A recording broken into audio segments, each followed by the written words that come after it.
ጊዮን ማለት አባይ ማለት ነው ኢትዮጵያን ከአራቱ ወንዞች እንዲሁም የሚረዝመው ኢትዮጵያ ነው የኢትዮጵያ ብቻ ሳይሆን ከዓለማችን ወንዞች የሚረዝመው የአባይ ወንዝ ነው ኤርታሌ ደግሞ የሉሲፈር ሰይጣን ወዘተ መሳሰሎች ነው አጋንንት ወዘተ መቃጠያ ኤርታሌ ነው ሲኦል የሲኦልና የገነት መንገድ ያለባት ሀገር የመጀመሪያው ሂጅራ የተደረገው እዚህ ነው ነብዩ መሐመድ መልእክተኞቹ ከላከ በኋላ እሱም ተሰዶ የመጣው እኮ እዚህ ነው አይደለ ኢትዮጵያ ማለት እኮ ታላቅ ሀገር ነው ኢት ማለት ኢትዮጵ የሚባል ሰው አለ የካህኑ መልከጼዴቅ ልጅ ማለት ነው ኢት ማለት ስጦታ ነው ዮፕ ማለት የኦፊር ንጹህ ወርቅ ነው ንጹህ የወርቅ ስጦታ ያ ማለት ያው ሀገር መሆኗን ለመግለጽ መጠቀምናት ኢትዮጵያ ማለት የንጹህ ወርቅ ስጦታ ሀገር ማለት ነው ስለዚህ እንደዚህ ብንኮራ ብዙ ነገር እኮ ማግኘት እንችላለን ንጉስ ኢቲኤል የሚባል ሰው አለ ከንግስተ ሳባ በፊት የነበረው ማለት ነው እሱ የ10ኛ ትውልድ ነው የ10th generation of ኢትዮጵያ ማለት ነው ኢቲኤል ያው እንትን ይቀራረባል 10ኛው ጀነሬሽን ነው ኢቲኤል አንደኛ ባንዲራን የፈለሰፈው እሱ ነው ሁለተኛ ሃይብሪድ የሚባለው በቅሎን የፈለሰፈው ሃይብሪድ ማለት ለምሳሌ ወሎፊን አለ ላይገር አለ ታይጎን አለ እንትን ወሎፊን ብንጠቅስ ኪለር አሳነባሪ ወይም ፎፎሆርስ ኪለር አሳነባሪና ዶልፊን አንድ ላይ ወሎፊን ይፈጥራሉ ታዋቂዋ ብትኖር ደግሞ በቅሎ ናት ከፈረስና አህያ የምትመጣው እና እሱን ያገኘው ያሰበው የፈለሰፈው የመጀመሪያ ሰው ማለት ኢቲኤል ባንዲራን የፈለሰፈው ስንት ሀገር ያለ ባንዲራ አለ ይሄ ባንዲራ ግን የመጣው ከኢትዮጵያ ነው ባንዲራ ማለት የሀገር ምልክት ነው አይደለ ይሄን የሀገር ምልክት ያገኘው ሰው ማን ነው ኢትዮጵያዊው ኢቲኤል ከንግስተ 52ኛው ንግስት ከሆነች እሱ ደግሞ 51ኛው ንጉስ ማለት ነው እና በ51ኛው ንጉስ የተገኙ ዕውቀቶች ፈረንጆች ያገኛቸው ነው የሚባለው እነ በርባሮስ እነ ባንዲራ እነ ሚውል ወይም በቅሎ እነ ወሎፊን ምናምን እነዚህ ሃይብሪድ ነክ ነገሮች ስናመጣቸው እነ ሞንስትሮ የሚባሉ አሳነባሪዎች ከሰማያዊ አሳነባሪና ስፐርም አሳነባሪ አንድ ላይ ተራቅለው የሚወለደው ሞንስትሮ የሚባሉ አሳነባሪ እነሱ ምናምን እኮ በአንድ ሰው ነው የተገኙት ከኢትዮጵያ ነው በዚህ ሁሉ ብንኮራ እና ያን ሁሉ ብንጠቀም ብዙ ነገር እኮ መድረስ እንችላለን እኛ መጀመሪያ የኛ ከሰራን በኋላ የሌሎቹን እንጠቀም የሌሎቹን ኮምፒውተር ምናምን አንጠቀም አላልኩም ግን የራሳችንን መጀመሪያ እስኪ ራሳችንን እንመርምር እንጂ ለምሳሌ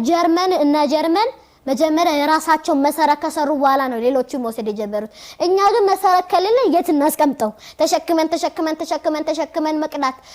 ከቀዳም በኋላ የቱ ጋር እናስቀምጠው መጣል ነው ከጣለ በኋላ ደግሞ ተመለሱ አይገኙም ስለዚህ እኛ መጀመሪያ መሰረታችንን ከሰራን በኋላ ምርጥ መሰረታችንን ከሰራን በኋላ ያው ወደ ሌሎቹ ነገሮች መግባት ይኖርብናል ልክ እኛው አቢሲኒያ እነ ሳባ እነ ኩሽ እነዚህ ወዘተ ሀገሮች እኮ ብዙዎቻችን የምናስበው እንደው አሁን ጉግል ላይ ራሱ which is the poorest country in the world ብትባሉ ወደ ስር ስትሄዱ የሀገር ዝርዝር ውስጥ ኢትዮጵያ ከነባንዲራዋም ቁጭ ተደርጎ ይቀመጣል ይሄ ለምን አሁን ጉግልን ወደ ድሮ ዘመን እናስገባውና እና which is the richest country in the world መጀመሪያ ተቀምጦ የምታገኙት ኢትዮጵያ ነው አሁን ደግሞ ወደ ታች ስትገቡ ኢትዮጵያንም ታገኛላችሁ ከዚሁ በድህን ከሀብት ዝነኛ ነበረች ከዛ በትንሽ ጊዜ ተሽቆልቆላ በድህነት ዝነኛ ሆነች ለምን የድሮ ሀብቷን አትጠቀምም አሁንም ቢሆን አዳዲስ ሀብቶችን አታመጣም እነኛ 12ቱ ህብረተ ከዋክብት ፈጠሩ በዛ ዘመን ያው እኛ ቴሌስኮፕ ምናምን ይሄ እነዚህ ነገሮች ባልነበሩበት ጊዜ አሁን ይሄ ከተለያዩ ነገሮች ተሰርቷል አይደል ስቱዲዮ አሁን በዛ ዘመን ስቱዲዮ ከጭቃ ወይ ከድንጋይ ወይ ከነዛ ነገር ነበር የሚሰራው ወይ ከኮንክሪት ምናምን ነገር እዛ አልነበረም ግን እነሱ በዛው ሁሉ ቀቴን ከሰሩ እኛ ይሁሉ ነገር ዘመናዊ ከሆነን ብዙ ነገር መስራት እንችላለን አሁንም እኮ ብዙ ነገር እየሰራን ለምሳሌ ሉሲ 67% approximately 70% የተሰራችው እኮ በእኛ ነው ሳውዲ አረቢያዊቷ የምትባለው ያው እንትን ነው እንጂ 30 ወይ 33% ነው ሌላ ሀገር የሰራው እኛ ግን እንደዚህ አድርገን ሰራ ግን እኛ ብቻችንን አይደለም መስራት ያለብን አንድ ሰው ብቻ ከሰራ ምን ይጠቅማል 100 ሚሊዮን ህዝብ ውስጥ አንደኛ እውቀት ለምሳሌ ደሃ ልጅ ለገበሬን አውጥቀ ፖለቲካ ወመድረክ ላይ በታስቀምጠው በደንብ አርጎ ሊነግር ይችላል ደሃን ሰው ማለት ነው ስለዚህ መጀመሪያ ለኛ ከተሳሰብን በኋላ ከተስስብ በኋላ ከተሳሰብን ይሄ ወንድሜ ነው ላንሳው ካለን በኋላ ለምሳሌ ሀሚባል ሰው ለሚባል ሰው ቢያነሳ ለብዙ እውቀት ነበረው ግን ደሃ ነው ለን ሀብታም ካረገው በኋላ ዓለማችን የለን እውቀቶች አገኘች እንደውም ቶማስ ኤዲሰን እናቱ ባተበረታታው ኖሮ መብራት እነዚህ መብራቶች አይኖሩም